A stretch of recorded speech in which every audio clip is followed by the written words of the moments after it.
I'm Average Joe, and before I get into this video, I kind of wanted to talk about something that doesn't affect me at all. And I didn't actually find out about it until I finished making this data pack, but since everything in this data pack is kind of inspired by it, I figured I should bring it up, or at least talk about it a little bit. If you didn't know, the creator of the original Skyblock map has been in a legal battle with Microsoft and several other companies in an attempt to trade block the word Skyblock. Now, they have a right to do this, and they absolutely should be able to. To hear the whole, nuanced thing about this, you can, well, maybe not the whole nuanced thing about this, to hear Noob Crew's side of this story, the people who made Skyblock in the first place, you can go to skyblock.net and check out their comment to see everything they've been going through since, I think it was 2020. Or you can watch the video by Mr. Epic, who can do a better explanation as to why Noob Crew should be allowed to do this. Suffice to say, Microsoft and these other companies are trying to invalidate Noob Crew's rights to Skyblock, which is kind of a garbage thing to do. And like I said, I bring this up because this data pack was inspired by Skyblock, or at the very least inspired by variations others have made based off of it, and I think I should give some attention to this issue since it's basically built from that.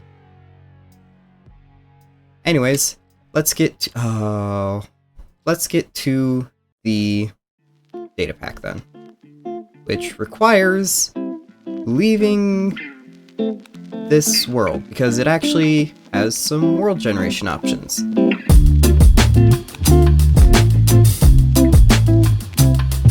Okay, so if you didn't know, when you are making a new single-player world, or when you're making Realms World, because I believe they actually changed that, but I'm gonna go with vanilla for now.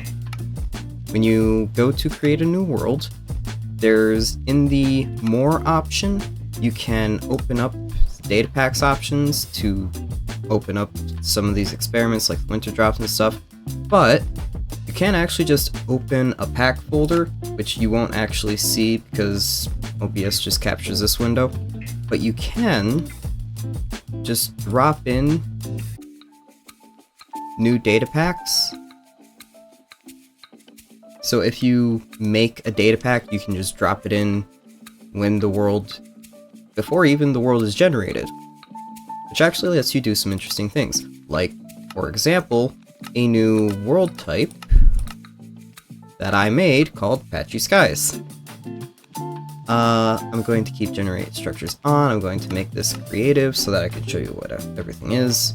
And then when I create this new world, you'll get this pop up because this isn't officially supported, even though it's in the game. But yes, we're gonna continue with this.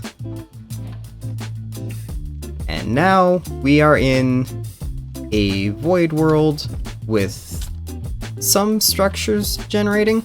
Got kind of unlucky with this one, but hey, there's icebergs out there, so those might be interesting to try and get to. But yeah, we are now in just void world structures, and this little island here has generated. You can also see that we got some starting equipment here, so you get 2 sapling types, water and lava buckets, so that you can make your cobblestone generator, and a wooden pickaxe and a wooden shovel enchanted with crushing and sifting, 2 new enchantments that I've added into the game as well. Figuring out how to do this was actually kind of a struggle because there's not a lot of documentation on custom world generation, believe it or not. I had to fiddle around with a lot of the settings to make it work, which led to some interesting results, which I'm gonna put up on the screen here. The hardest part about all of this was actually figuring out how to keep just the entire lower set of this world generate as lava. And to do that, all I had to do was just change one number in one of the files somewhere. But yeah, that's the world generation. All of the other settings can actually be... all of the other stuff added in this data pack can be used in a normal world, so I am just going to switch back to the other world, and I'll show you the rest of that stuff there.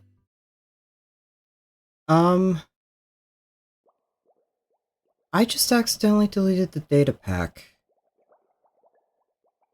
Excuse me for a moment, I think I'm gonna panic a little bit.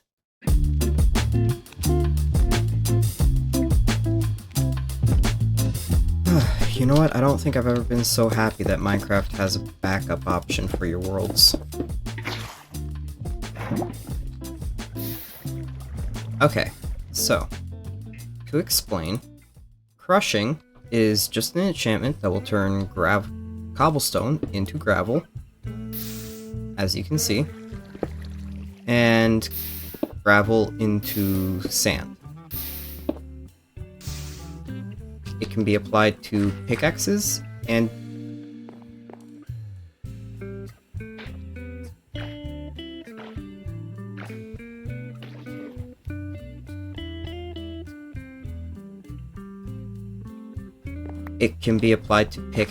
and shovels.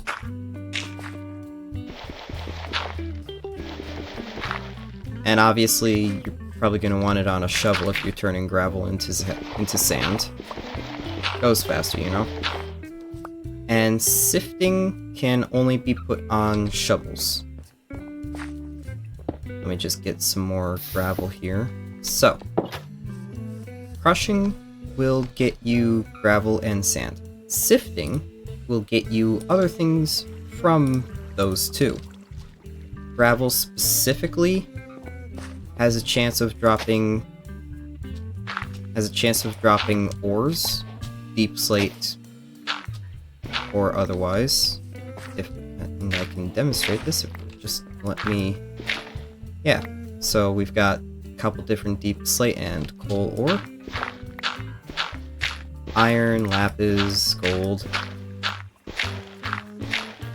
You can even get diamond and emerald, but apparently that's gonna be too rare for me to get this time.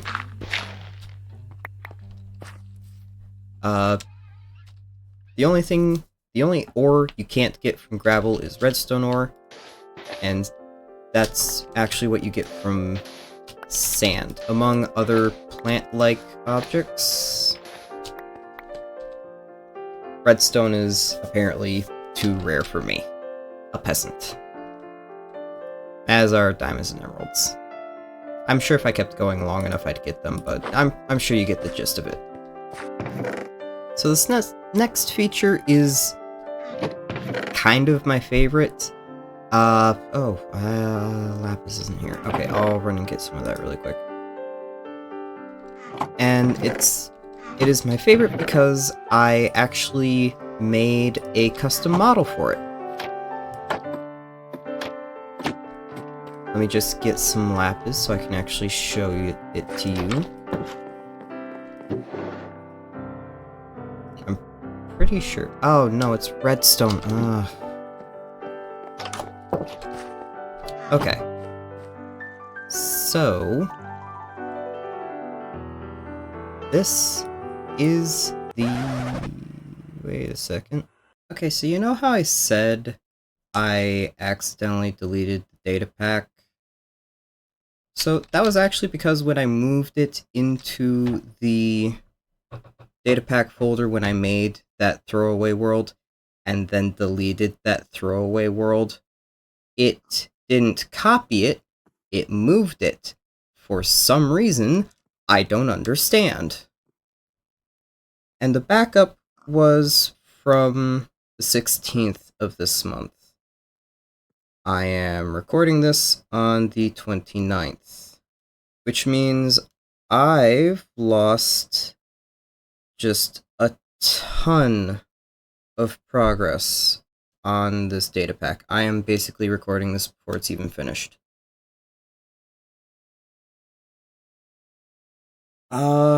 So I guess instead of finishing this recording, I need to work my butt off on finishing this, because I can't have nice things, I guess. Well, that's demoralizing. Alright, next time you see me, hopefully everything is back to where it was. Alright, it has been about 24 hours, and I think I've got everything where it should be. If not, I have... well, it is where it should be. That is it. So, picking up from where we left off, my favorite feature about this data pack is actually this one. With 2 sticks, a block of iron, an egg, and redstone dust, you get an Egginator. Which, you could probably see is just a retextured fireworks star, but it's fine, don't worry about that. So, why is this my favorite part of the data pack? Well, it's because I can do this. So, you can craft mob spawners in this data pack. But mob spawners, when you set them down, don't have a mob assigned to them. You need to right-click with a spawn egg to assign the mob to the mob spawner. Actually, I should probably show you that recipe too. Hang on. Alright. Mob spawner. It's just an egg with 8 iron bars, and you get a monster spawner. Now, you still can't pick these up with Silk Touch because they actually give you experience. And I kind of figured being able to craft experience is broken enough, don't need to give you essentially an infinite source of experience, you know, without actually setting up the whole mob farm thing. So I'm actually going to go find a less destructive mob to turn into an egg, and I will demonstrate right-clicking with the spawn egg. There's gotta be a mob around here somewhere. Passive, please. Some kind of animal. Chicken! Perfect. You know, I'm sure you're probably already aware of this, but mangrove is the worst tree to farm. It just is so tall, it goes all over the place. It's just the worst. Cherry at least doesn't climb as high. This, I need scaffolding to mine. Okie doke. Let's just go out to the middle here. Set up our spawner, like, right about there. Okay, so this should basically do nothing until we give it... yeah. So it should start spawning chickens, as long as we're close enough. Did I do something wrong here? Doesn't seem like it's spawning any chickens.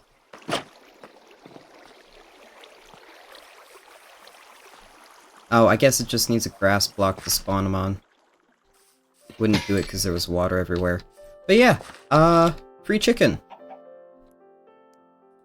You know what? Just to have it. So, you can use the Egginator to make spawn eggs for basically a bunch of different mobs. And you can also craft spawn eggs for certain mobs, because they'd be difficult to get in Skyblock, and I figured would probably be nice to have them. Let me get to a crafting table. I can show you how... well, actually, can I do that? Most of them don't have more than 4 ingredients.